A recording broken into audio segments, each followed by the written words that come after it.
Hello student, कैसे हो आप सब लोग। अक्सर ये देखा जाता है काफ़ी ज़्यादा स्टूडेंट सीयूटी के एग्ज़ाम पैटर्न को लेके काफ़ी ज़्यादा कंफ्यूज होते हैं। उनको नहीं पता होता है सीयूटी का एग्ज़ाम पैटर्न एक्चुअल में होता क्या है। तो आज की वीडियो उन्हीं स्टूडेंट के लिए है। वीडियो को एंड तक देखना, क्योंकि आज हम बात करने वाले हैं सीयूटी 2026 एग्ज़ाम पैटर्न।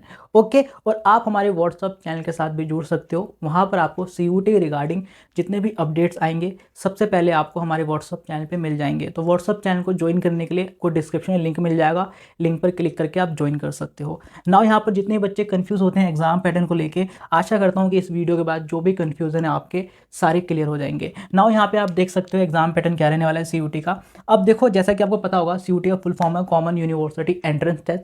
सीयूटी में टोटल 250 से भी ज़्यादा यूनिवर्सिटीज़ पार्टिसिपेट करती हैं, है ना। ये तो बेसिक नॉलेज आपको होनी चाहिए। अब यहाँ पर देखिए जो एग्जाम पैटर्न रहने वाला है, सीयूटी में 3 सेक्शन में आपके टेस्ट होते हैं, बेसिकली एग्जाम होते हैं। पहला सेक्शन लैंग्वेज टेस्ट। अब आपके पास क्या होगा कि 13 लैंग्वेजेस होंगी। कितने लैंग्वेजेस? 13 लैंग्वेजेस, ठीक है। तो 13 लैंग्वेज होंगे आपके पास। 13 लैंग्वेजेस में से आप किसी भी एक लैंग्वेज का एग्जाम दे सकते हो। हिंदी, इंग्लिश, जो भी आपको जो भी लैंग्वेज का एग्जाम देना है, आप किसी एक लैंग्वेज का एग्जाम दे देना, ठीक है। समझ गए।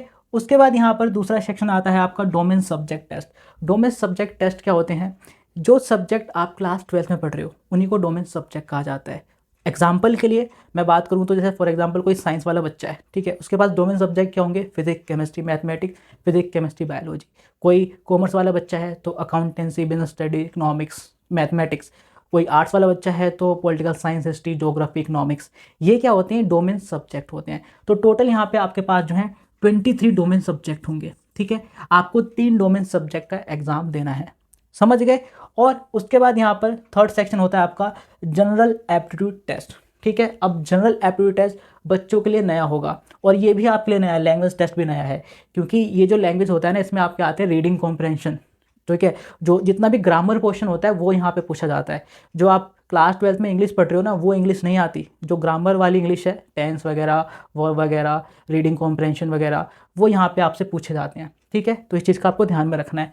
अब जो जनरल एप्टीट्यूड टेस्ट है, इसके अंदर क्या होगा कि आपसे क्वांटिटेटिव रीजनिंग पूछा जाएगा, यानी कि फर्स्ट टू 10 तक की जो बेसिक मैथ्स होती है वो यहाँ पे पूछे जाएंगे। और लॉजिकल रीजनिंग आपसे पूछा जाएगा, और करेंट्स अफेयर आपसे पूछे जाएंगे, और जनरल नॉलेज जो है वो आपसे पूछे जाएंगे, ठीक है। तो जनरल टेस्ट में यही जो होता है, ये पूरा सेक्शन आपका आने वाला है। इसका जो सिलेबस है काफ़ी ज़्यादा बड़ा है, तो एक बार जाके चेकआउट ज़रूर कर लेना, ठीक है। देन उसके बाद यहाँ पर अगर हम बात करें टोटल नंबर ऑफ क्वेश्चन की, तो यहाँ पर ईच सब्जेक्ट से आपको जो है 50 क्वेश्चन देखने को मिलेंगे। यानी ईच सब्जेक्ट में 50 क्वेश्चन आपसे पूछा जाएगा, और 50 क्वेश्चन आपको अटेम्प्ट करने हैं, ठीक है। और यहाँ पर होती है नेगेटिव मार्किंग। नेगेटिव मार्किंग मतलब क्या होता है कि अगर आपका आंसर जो है इनकरेक्ट है तो कुछ मार्क्स जो है उसको माइनस कर दिए जाएंगे, ठीक है। अब मैं आपको बताता हूँ क्या होगा यहाँ पे। अगर आपका आंसर करेक्ट होता है तो +5 दिया जाएगा, +5 मार्क्स आपको दिया जाएगा, ठीक है। और अगर आपका आंसर इनकरेक्ट होता है तो उस कंडीशन में आपका जो है -1 कर दिया जाएगा। इसी को हम बोलते हैं नेगेटिव मार्किंग, ठीक है। तो यहाँ पे आपको नेगेटिव मार्किंग देखने को मिलती है। और जो आपका एग्जाम होने वाला है वो होने वाला है सीबीटी मोड में, कंप्यूटर बेस्ड टेस्ट। यानी कि यहाँ पे आपको पेन पेपर नहीं दिया जाएगा एग्जाम करने के लिए। आपको जो है लैपटॉप पे लैपटॉप या कंप्यूटर पे बिठा दिया जाएगा। वहाँ स्क्रीन पर जो भी आपसे क्वेश्चन पूछे जाएंगे उन क्वेश्चंस को आपको जो है आंसर करना होगा, ठीक है। समझ गए। तो कंप्यूटर बेस्ड टेस्ट आपका होने वाला है। बेसिकली सीबीटी मोड एग्जामिनेशन आपका जो है कंडक्ट करवाया जाएगा। उसके बाद टाइप ऑफ क्वेश्चन की बात करें तो यहाँ पर ऑब्जेक्टिव क्वेश्चंस आते हैं। बहुत सारे बच्चे कंफ्यूज होते हैं कि सब्जेक्टिव क्वेश्चन होंगे, ऐसा नहीं है। एमसीक्यू क्वेश्चन पूछे जाते हैं। यहाँ पर क्या होते हैं? मल्टीपल चॉइस क्वेश्चन, ठीक है, टिक मार्क वाले क्वेश्चन। समझ रहे हो? टिक मार्क वाले क्वेश्चन आपके यहाँ पे आएंगे। ईच टेस्ट को यहाँ पर क्या होगा, आपको जो है 1 घंटा दिया जाएगा, ठीक है। तो 1 आवर आपको मिलने वाला है 60 मिनट। 60 मिनट जो है आपको मिलने वाला है, समझ रहे हो। तो 1 घंटा आपको एक पेपर का यहाँ पर दिया जाएगा। समझ गए। आई होप आपको समझ में आ गया हो कि क्या एग्जाम पैटर्न रहता है सीयूटी का। फिर भी कोई डाउट रह जाता है तो कमेंट बॉक्स आपके लिए ओपन है।